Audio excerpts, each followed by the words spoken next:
WrestleMania 20, where it all began again. And yes, 14 years later, I still have no idea what that tagline even means. Which makes me question what the hell did the marketing team think up when they brought it to the attention of Vince McMahon?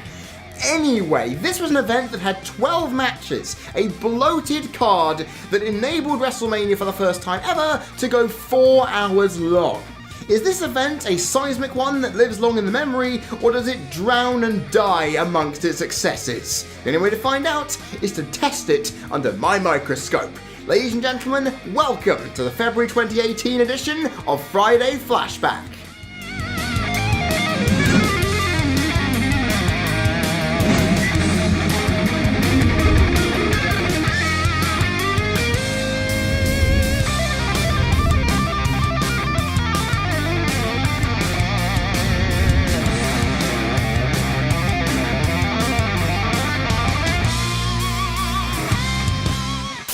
We kick things off for the second year in a row with a SmackDown title match, but instead of the Cruiserweight Championship, we have ourselves a US title bout, featuring the rising star of the then John Cena taking a feather out of the Big Show's plumage and putting it straight into his baseball cap of dreams, as he won the US title, defeating said Big Show after an FU and a chain to the face in 9 minutes and 14 seconds. Now this was as predictable as sin, as you would probably expect, given the build-up where the Big Show barely even defended the title, let alone mustered himself as a strong champion, so he was bound to be taken down eventually.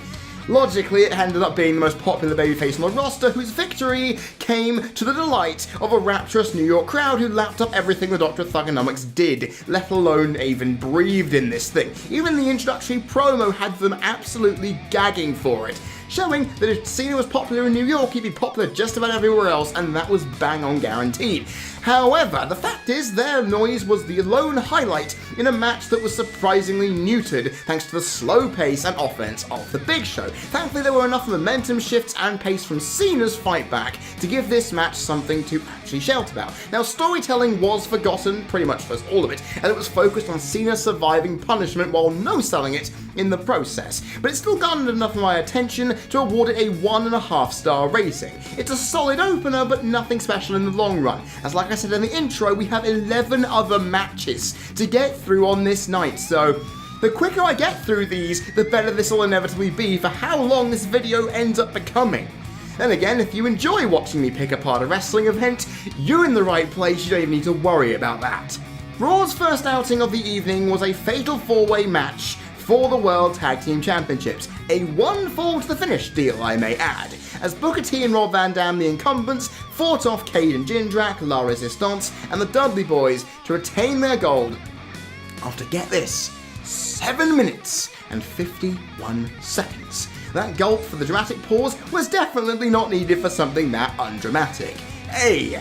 Now, considering the popularity of 3 of the teams in this match and the quality that they would bring to the table, I would have expected this match of such a frantic nature to be a lot better than it actually was. Then again, given the small time it managed to end up befitting into, I would not be expecting anything otherwise. The story surrounding Booker T trying to get to RVD, playing the face in peril as the other teams stomped the crap out of him, gave us a lot to look at and think, okay, if they build this up nicely with a lot of time on their hands and everyone getting offense, it'll work beautifully. However, it descended into absolute anarchy that was surprisingly difficult to actually keep hold of and really made your eyes spin, in my honest opinion anyway.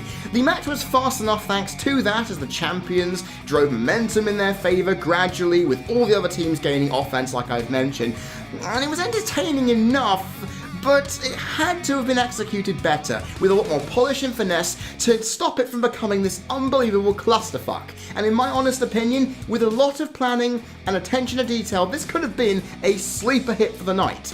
Unfortunately, despite it being entertaining to some extent, it had a rocky yet stable foundation overall, which means it's not going to get that highly. 3/4 star to be exact, but it just didn't generate a response worthy of much of what we could have gotten, despite some effort being undertaken to make this much better than it could have been.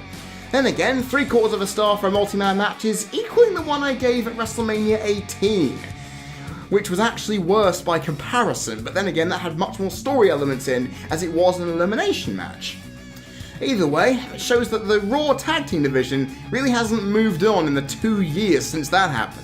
Now we have the first big match of the evening that ended under controversial circumstances as Trish Stratus turned on Chris Jericho, allowing him to succumb to a roll-up from Christian after 14 minutes and 52 seconds. Now, considering this match was the result of a storyline revolving around two jealous friends whose sexist and voyeuristic attitudes towards Lita and Trish tore them apart, I wasn't expecting a good match to come out of it. Then again, when you've got a babyface Chris Jericho at the height of his powers against an underrated Christian at his heelish best at the height of his, going together with enough psychology-rich venom to inject straight into the veins of this match, you should have probably predicted this was going to be nothing short of great, and it pretty much managed to make that. The dirty tactics and insulting barbs that both men threw at each other, along with some very stiff punches, inevitably made this feel a lot more personal than it honestly had any right to do, as the crowd ate into Christian something fierce, cheering Y2J to the hill as the usual face-heel dynamic would inevitably allow, but they were quiet during the occasionally tense and nervous stages to remove the passion from this somewhat, alongside the underwhelming finish, in my honest opinion. The match was at least a few minutes too short, but came out of its nervous start to really push home how both good men were, and shifting momentum and offense on a dime to prove that it was some absolutely fantastic stuff going, as well as some amazing moves that were put into motion that looked quite dangerous, proving they were willing to put everything on the line to put their former best friend down. Now, this match was, for me, ridiculously fun to watch, as was the shocking heel turn for Trish and the massive win for Christian, capping off something that when you went into it, like I said earlier, you wouldn't really think was anything special. But these two pulled off a 3.25 star match that if you haven't seen it in a while, I would definitely recommend you doing so, because it needs to be. It's not the kind of match you'd think on paper would work, but there we go, it managed to. Now, it missed out on the 4-star tag of awesome, great, fantastic quality, all thanks to a smidgen of poor decision making and a few little kinks. And of course, it could have gone on for about 4 more minutes and I would have been pleased to hell with it. The fact is, if they managed to incorporate Trish more into this, as she was imperative to the storyline, maybe it would have risen to that 4-star precipice. Lord knows, but as I can say with quite a lot of glee in my voice, 3.25 stars from this one was well deserved indeed. And following on from that, Raw's big matches seem to keep on coming here, as we have the 3-on-2 handicap match. Oh yes, as Evolution defeated the reunited Rock and Sock Connection off an RKO after, get this, 17 minutes and 3 seconds of action. Now, when I first saw this match many a year ago now, 14 years in fact, I was waiting for what I thought was an inevitable Foley and Rock victory, but I was disappointed. Which of course meant that the match just kinda got lost in my memories of this event, because I really thought this match was nothing special.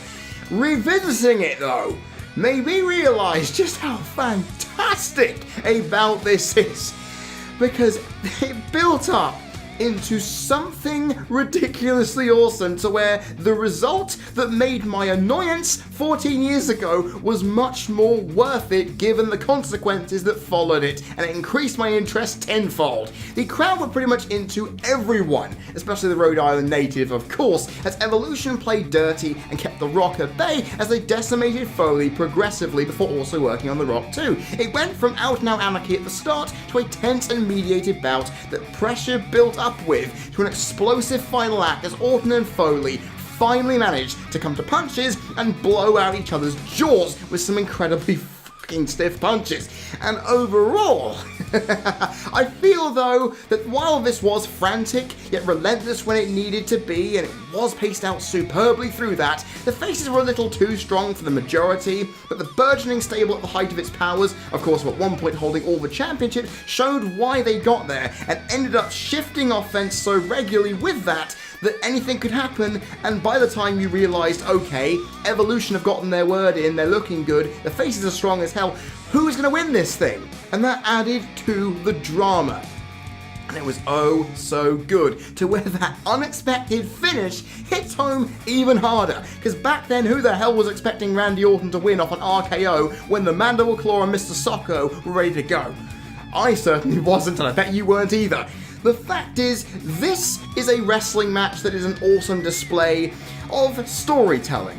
This is a match that doesn't have a lot of technical expertise and intrigue and work rate, but it does have storytelling and a crowd who is so immersed into it that it just goes through all superlatives and comes out looking a million times better than it had any right to be. And it delivers on a rewatch, because your first initial watch you may think it's a little unspectacular. This is well worth your time. It is a 4-star match.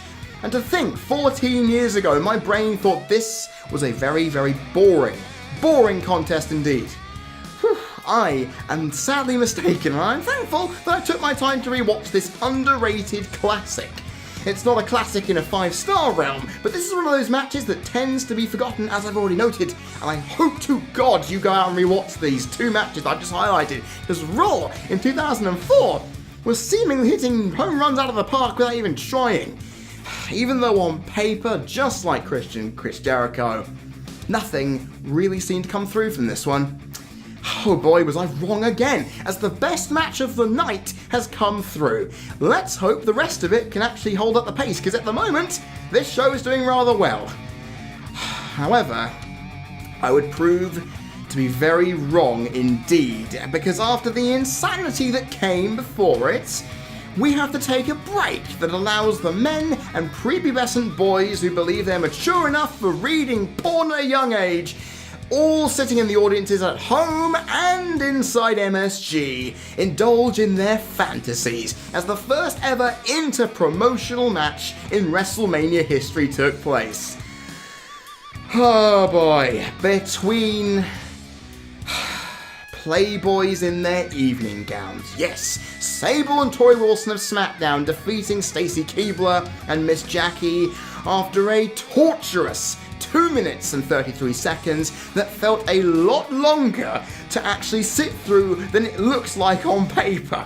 So yeah, calling this a match is one thing I don't want to do, because it's not a match in any form of stretch, and I didn't take any pleasure in watching it, because, like I've noted, as an athletic contest there was nothing in it at all. It was an exercise in fan service, and well, in doing that it surely fulfilled its quota and then some. I do find it hilarious that Sable left the WWF in 2000 with sexual harassment and unsafe working environment lawsuits in hand, yet was fine posing around in lingerie being ogled by many men. Okay. That's, bit hypocritical, right? I guess money does inevitably talk. Then again, I won't have to say anything bad about Sable ever again, because she'll send Brock Lesnar to my door to beat the crap out of me. I don't want that to happen. The thing is, though, regardless of what this match did in titillating the crowd and getting them to pop somewhat, it's never going to escape from a 0 rating, and you lot would be ashamed of me if I ever decided to do so. But there we have it. This event has reached its lowest point, and we're not even halfway through, so what the hell is going to happen for the rest of this evening then? We follow up that question with hopefully an answer to it. The first SmackDown contest since the opening bell, and that is the Cruiserweight Open, the first ever one I may add, for the Cruiserweight Championship, as the incumbent Chavo Guerrero should have been hindered by this. Apparently this is why this was done, to put everyone on the card and make Chavo Guerrero's chances of retaining as nigh impossible as it could be. Well, he came out last and retained by pinning Rey Mysterio off of a cheap, dirty tactic.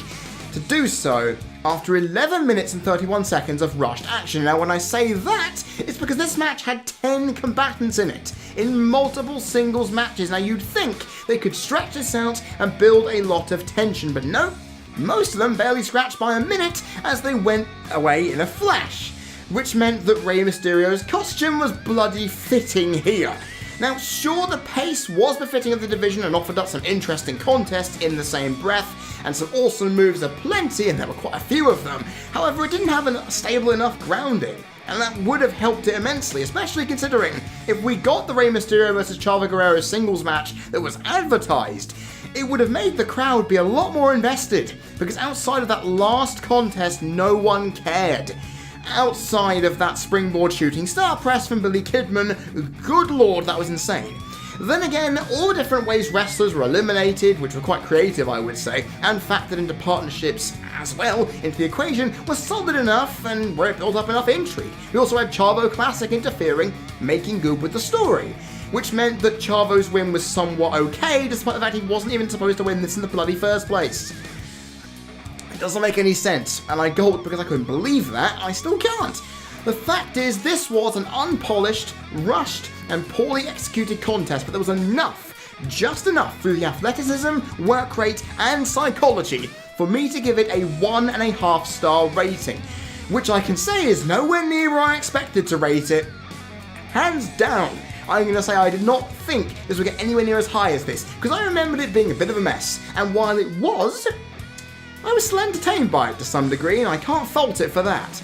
However, we now have to get to a rather infamous match. An interpromotional match that at the time was hotly anticipated by many, but is now a rather ill-celebrated mess. The titanic collision between Raw's Goldberg and SmackDown's Brock Lesnar. The battle between WWE and WCW's manufactured athletic monsters, with Stone Cold Steve Austin being the only tough SOB who could stand in between them as the special guest referee. So what the hell do you think happened if I've mentioned it was an ill-celebrated mess just now? Well, if you haven't seen this match, I would go watch it before checking the rest of this review out, because it's worth seeing in its infamy what 13 minutes and 42 seconds of tawdry and acrimonious action can deliver, even with Goldberg getting the victory in the end.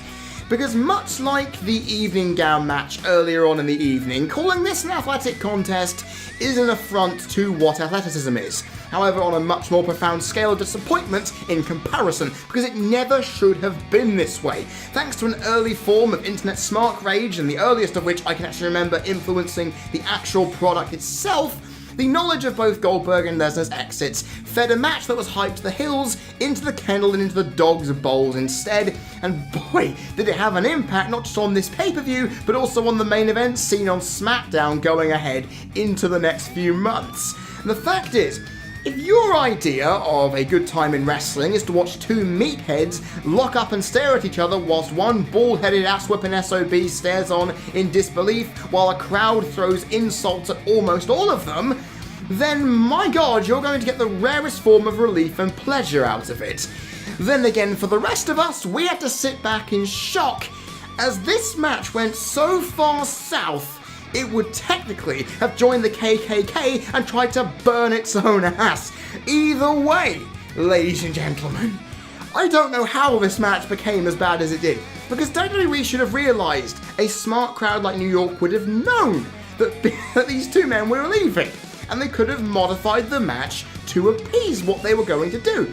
But they didn't, as New York tore into both men for their apparent betrayal, even though it was quite entertaining to watch. That's the thing.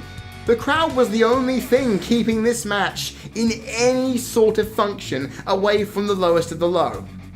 And even though it gained a 1.5 in that rating factor, there is no way on God's green earth that I wasn't going to give this a 0, along with the involuntary pink slips that Goldberg and Lesnar picked up upon leaving this night in general. Because, ladies and gentlemen, I am so happy they righted the wrongs of this contest in 2017 by having the WrestleMania 33 match be exactly what we wanted at this event. I can look back at that 2.25 star contest and love it to a degree. This, however, I have to hide my head in shame every time I bring it up because it's just so bad. The build was fantastic and I was looking forward to this back in the day. And yet I can't help but just be immensely disappointed by the result of two men's labours, two men who just did not give a fuck on collecting a massive paycheck and walking out the door. Again, thank you Lesnar and Goldberg for making WrestleMania 33's contest so fun. Shame you couldn't have done that and actually held your pride up in the air and done something good for the fans. Because 2004, whew, you guys were the most hated people on the bloody planet for this. I never want to see it again as long as I live. So, after that, what the hell do we get next to lift the crowd's spirits?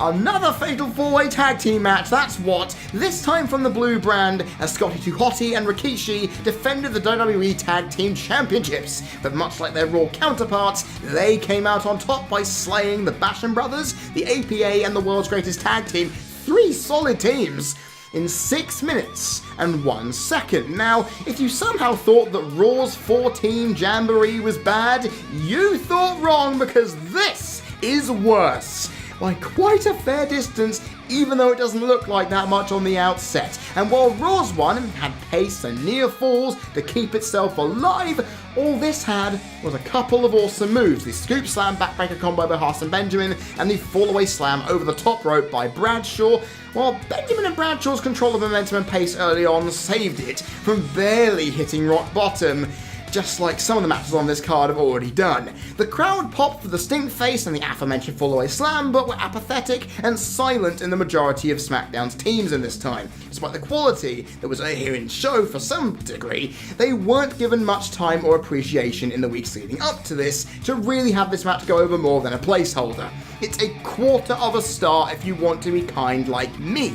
But damn, just when I thought this night couldn't get any worse, it even surpasses my surprisingly low expectations. Now, seeing as the road that WrestleMania 20 has travelled on is one that is very pothole-filled and ravagely difficult, we would hope that the final part of the evening will traverse us onto smooth tarmac and we can get to the hotel at the end of this trip with smiles on our faces. Yay!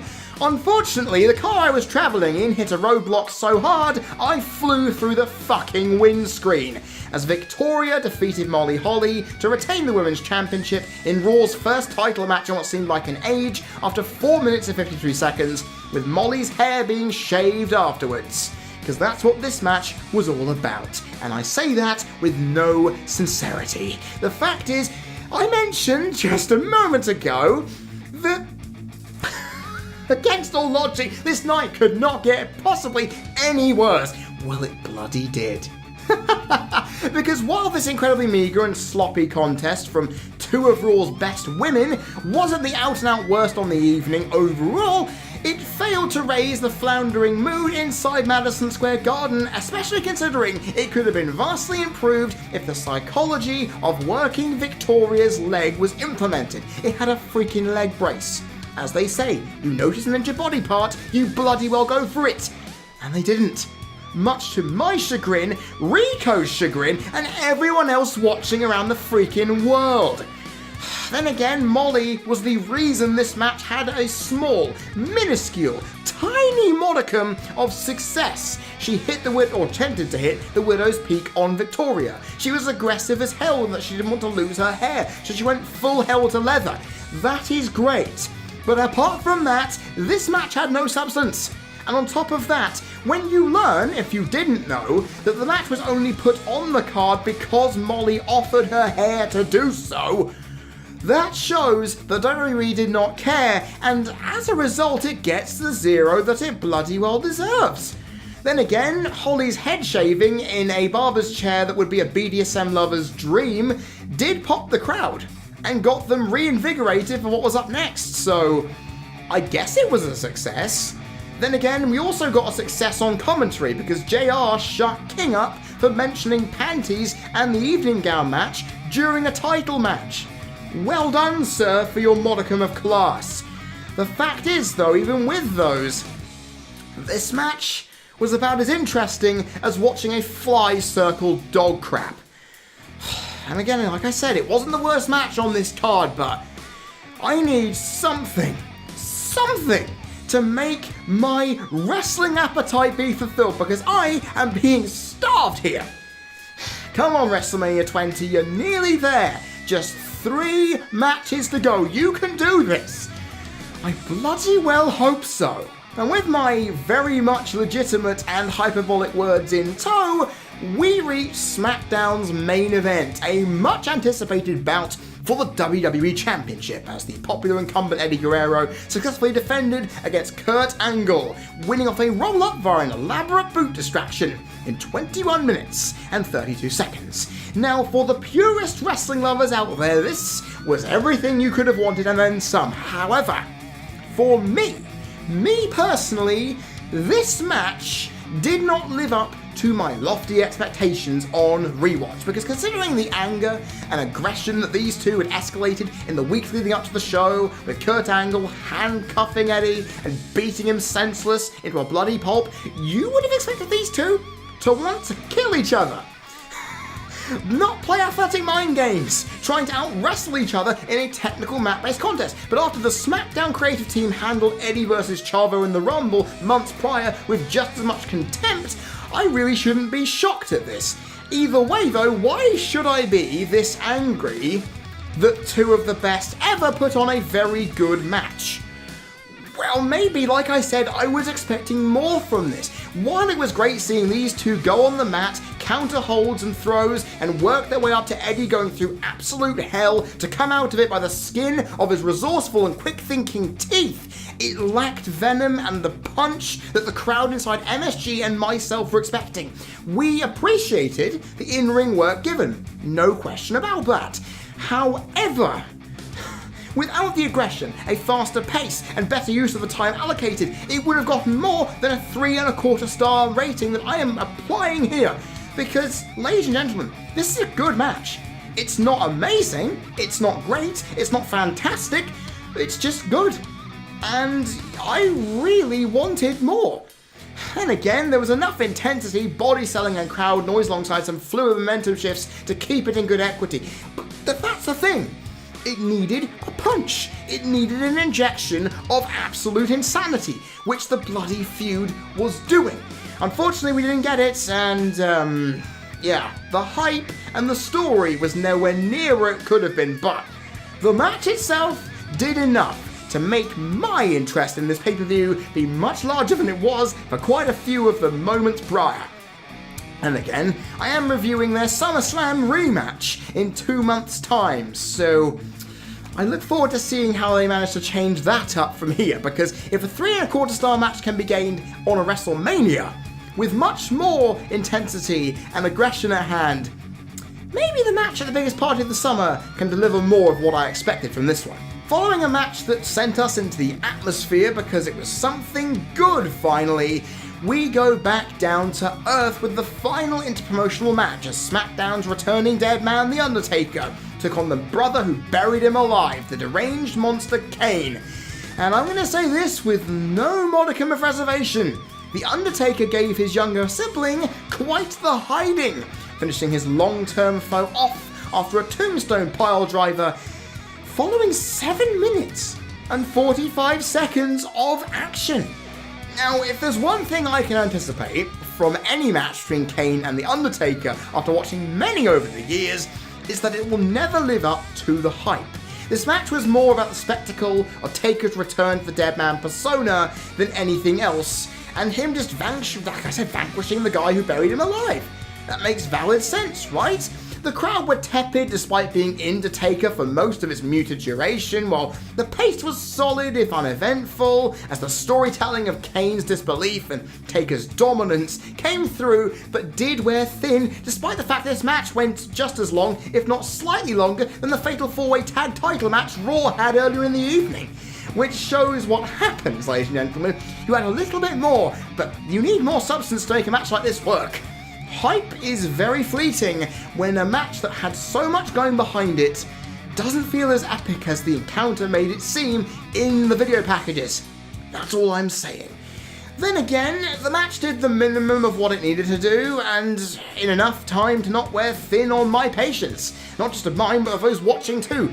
It came across as a 1-star contest that had way too much time dedicated to what equated as an elongated squash. Because if you take out the entrances and the video packages, which are about, 5, 6, 7 minutes on their own, then you'd probably have added them to another match or stripped them away from Goldberg Lesnar. You'd have an even better contest in your hands. But, like I said, putting Undertaker versus Kane as a placeholder between the two title matches seemed like the wrong decision at the time.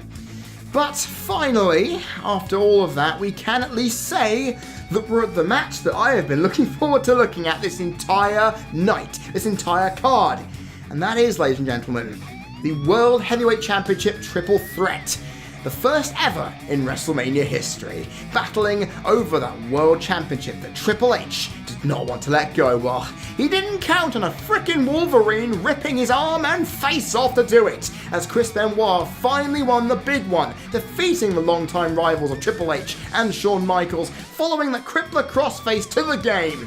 After 24 minutes and 41 seconds of insane action.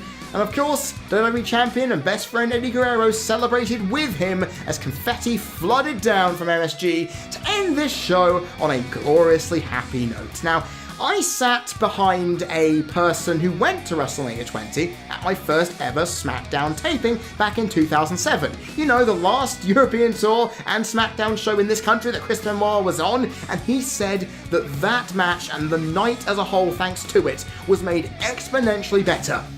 And do I really need to explain to any of you who are wrestling fans at home why this is anything less than a 5-star classic? Because it's one of the best WWE matches ever. And if you don't think so, what the hell is wrong with you? And second of all, if you haven't seen this, go watch it. Pause this video now, go to the network and be educated on how a big time match is done. Because my god, this was... it was so good. Anyway, it has intense drama from bell to bell. A crowd at the peak of their powers despite splitting through the longest WrestleMania at the time to get to it. They sat waiting and building their energy to let them out here. Because it was going to be all sorts of fun with pace, movement and momentum shifting so crisply that it rarely had a rough edge to get caught out on. What more could you possibly want for a match like this? And the storytelling was all so intricate and so beautiful.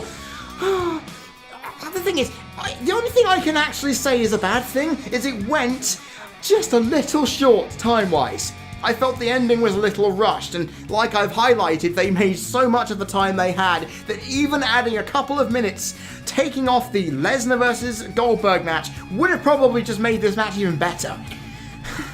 Then again, ladies and gentlemen, on my scale, this is mostly 5s across the board, outside of the move variety, however, which was limited to the double suplex into the table and the awesome Tree of Woe spot that worked the shoulder of Shawn Michaels I've been beaten down for ages. That was all we had, but the rest of this contest is frankly incredible, and it's brilliant. It's a must-see classic, and sure, after the aftermath of Benoit's death, many have soured on this, but for many Benoit fans, like myself, this still remains a pleasure to sit through.